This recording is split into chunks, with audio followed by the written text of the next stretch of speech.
Hi అండి. Good morning friends అందరికీ. ఇప్పుడు 'ఈగల్' మూవీ చూడడానికి వచ్చాను ఇక్కడికి. 9:50 షో. నేనైతే రవితేజకి డై హార్డ్ ఫ్యాను. రివ్యూ చెప్పాలంటే టు బి ఫ్రాంక్, ఆ సినిమా అంతగా ఏమీ ఎక్కలేదు.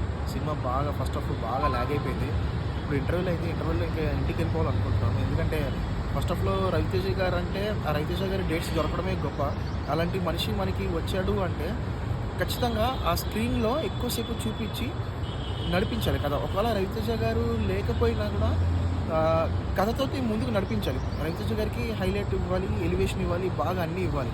అలాంటిది జస్ట్ అంటే ఫస్ట్ హాఫ్ అంతా కన్ఫ్యూజన్‌గా ఉంటది. జనాలకి ఏం అర్థం కాదు. ప్రొడక్షన్‌లో బాగా ఖర్చు పెట్టారు. ప్రొడక్షన్‌లో ఖర్చు పెట్టినంత స్టోరీలో అయితే కంటెంట్ లేదు. మరి రవితేజ గారు ఈ స్టోరీని యాక్సెప్ట్ చేయడము, మరి ఎలా చేసారో తెలీదు గానీ, ఫర్దర్‌గా అయితే ఇలాంటి సినిమాలు రాకూడదని అనుకుంటున్నాం. మంచి సినిమాలతో రావాలి. ఎందుకంటే మాస్ ఆడియన్స్